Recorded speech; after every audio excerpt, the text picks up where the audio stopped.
Hi friends. நம்ம இப்போ வந்துட்டு உங்கள்கிட்ட ஒரு கதையை பற்றி தான் பேச போகிறேன். நான் வந்துட்டு காலேஜ் படிக்கும்போது ஒரு 5 இயர்ஸ்க்கு முன்னாடி அது வந்துட்டு சும்மா போர் அடிக்கும்போது என்னோடய லைஃப்பில் நடந்த ஒரு சில விஷயத்த மேட்ச் பண்ணி அந்த ஸ்டோரி எழுதினேன். அந்த ஸ்டோரிக்கு வந்துட்டு இந்த வார் ஆஃப் த லவ்னு சொல்லிட்டு இங்கிலீஷில் சப்டைட்டில் வச்சுட்டு தமிழில் வந்துட்டு அந்த ஸ்டோரி எழுதணும். ஒரு 10 பேஜுக்கு. சும்மா போர் அடிக்குதுன்னு சொல்லிட்டு டைம் பாஸ்க்காக பண்ணது அது. ஒரு கவிதையோட அந்த ஸ்டோரியை ஸ்டார்ட் பண்ணேன்.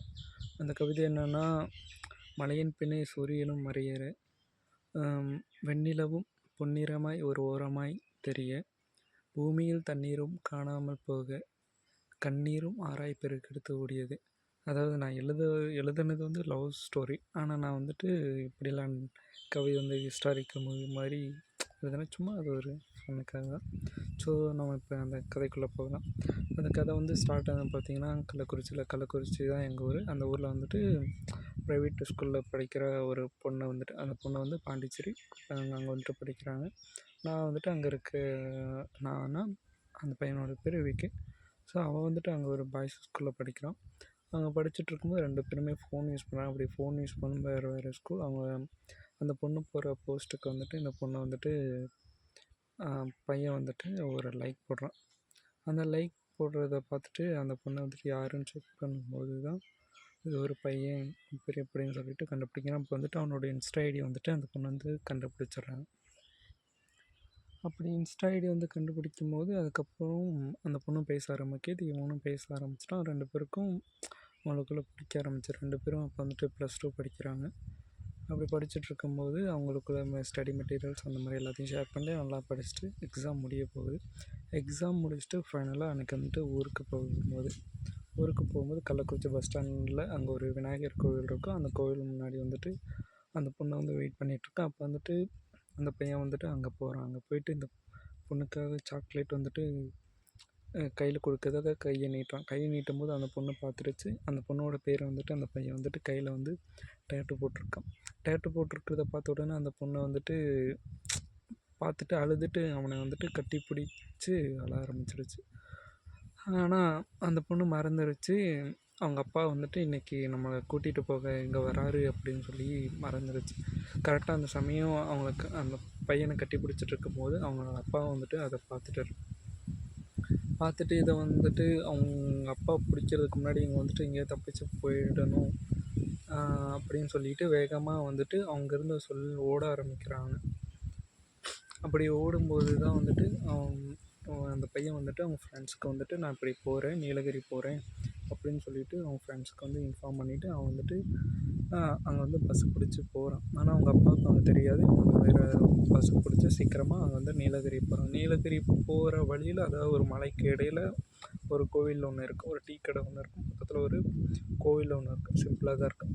அந்த கோவிலுக்கு போய் பார்த்த உடனே டோரை போயிட்டு இவங்க தான் திறக்கிறாங்க. இந்த டோரை திறந்த உடனே பார்த்திங்கன்னா ஐயர் பூஜை பண்ணிகிட்ருக்கார்.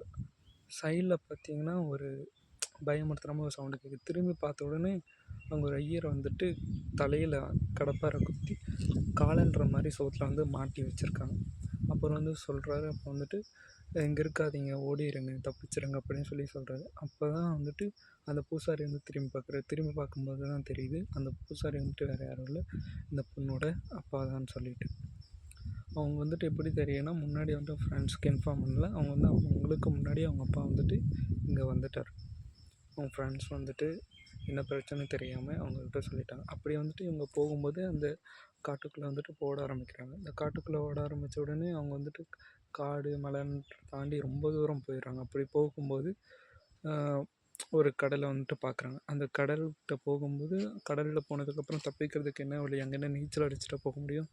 அப்படி போக முடியாதுல்ல. அப்போ அங்கே போன உடனே முன்னாடி ஒரு கட் அவுட்ரு ஒன்று இருக்குது. அந்த கட் அவுட்டில் கோ கேங்ஸ்டர் அப்படின்னு சொல்லிட்டு இந்த சிவகுமார், தலைவர் விஜயகுமார், பொறுப்பாளர் இப்படின்னு சொல்லிட்டு 3 பேர் போட்டிருந்தது.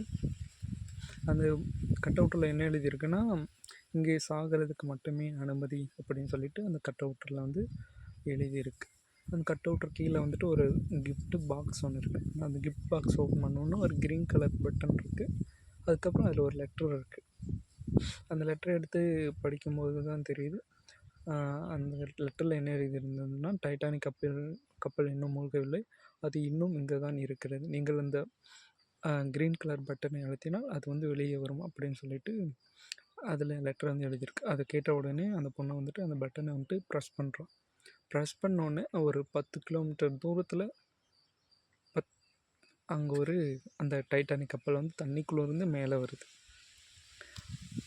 மேலே வந்த உடனே அவர் யோசிக்கிறாங்க, இவ்வளோ தூரத்தில் இருக்க எப்படி போகிறது அப்படின்னு சொல்லிட்டு யோசிச்சுட்டு இருக்கும்போது உடனே இந்த சைடு பார்த்தா அவங்க அப்பா வந்துட்டு அவங்களோட இவங்களை கொல்றதுக்கு வந்து பின்னாடியே வந்துட்டார். ஸோ அவங்க அப்பாக்கிட்ட மாட்டிக்கிட்டு சாகிறதுக்கு தண்ணியில் விழுந்து செத்து போயிடலான்னு சொல்லிட்டு அவங்க வந்துட்டு வேகமாக போயிட்டு தண்ணிக்குள்ளே குதித்து நீந்திட்டு அந்த சைடு போக ட்ரை பண்ணுறாங்க. அப்படி போகும்போது அப்படியே ஒரு வழியாக அந்த கப்பல் கொண்டு போயிடுறாங்க. அந்த கப்பலில் போயிட்டு அந்த கப்பல் ஆல்ரெடி நிறைய பேர் வாழ்ந்துட்டுருக்காங்க. அப்படி போயிட்டு கேட்கும்போது எல்லா ரூமும் ஃபுல்லாக இருந்தது. அவங்க வந்துட்டு ஒரு ரூம் வந்துட்டு ஒருத்தர் வந்துட்டு ஒரு கப்புள்ஸ் போயிட்டு கிட்டத்தட்ட 2 இயர்ஸாக அந்த ரூமை விட்டு அவங்க வந்துட்டு வெளியே வரலையாம். அதாவது அவங்க இருக்காங்களா இல்லையான்னு சொல்லிட்டு அந்த கப்பலில் இருக்க யாருக்குமே தெரியாது. அந்த ரூம் மட்டும் தான் வேக்கண்டாக இருக்குதா நினச்சிட்டு இவங்களும் வந்துட்டு அந்த கப்பலில் இருக்கிறவங்க வந்துட்டு அவங்களுக்கு அந்த ரூமை வந்து அலாட் பண்ணி கொடுத்துட்றாங்க. ஸோ அந்த கப்பலில் அவங்க ரூம்குள்ளே போனாங்க. அவ்வளோதான். திரும்பி வந்தாங்களான்னு தெரியல. அவங்க வந்து அந்த ரூம்குள்ளே போனதுக்கப்புறம் அந்த ரூமே வந்து ரொம்ப இருட்டாகவும் இருக்குது. உள்ளே பார்த்திங்கன்னா நிறைய பிணங்களும் இருக்குது. அதெல்லாம் பார்த்து பயந்துட்டு இவங்க வந்துட்டு பொறுமையாக மேலே நடந்து போயிட்டுருக்கும்போது சடனாக ஒரு இடத்துல ஹோல் இருந்ததை பார்க்காத அந்த பையன் வந்துட்டு சடனாக அந்த ஹோல்குள்ளே விழுந்தான். ஹோல்குள்ளே விழுந்தோன்னே கீழே வந்துட்டு அந்த கப்பலோட இன்ஜின்லாம் இருக்குது, அதில் வந்துட்டு மாட்டி இறந்து போயிடுறான். அதை பார்த்துட்டு அந்த பொண்ணு வந்துட்டு கத்தி அழுதுட்டு அங்கேருந்து வெளியே போக ட்ரை பண்ணுறான். ஆனால் அந்த டோரை திறந்துட்டு வெளியே போகணுன்னா திரும்பவும் அவங்க 2 பேரும் வேணும். 2 பேர் உள்ளே வந்துட்டு தனியாக அவங்களால வெளியே போக முடியாது. அந்த பொண்ணு வந்துட்டு உள்ளேயே இருக்கிறாள். உள்ளேயே இருந்துட்டு அவள் தப்பிக்க என்ன வழின்னு சொல்லிட்டு கத்திட்டு அழுதுட்டு ரொம்ப நாள் அப்படியே தேடி தேடி தேடி அவள் ஒரு பைத்தியமாகவே ஆயிட்டாள். உள்ளே வந்துட்டு அவள் வந்துட்டு இறந்துட்டதாக வந்துட்டு 1 வருஷத்துக்கு அப்புறம் தான் அந்த கப்பலில் இருக்கிறவங்களுக்கே தெரிய வருது.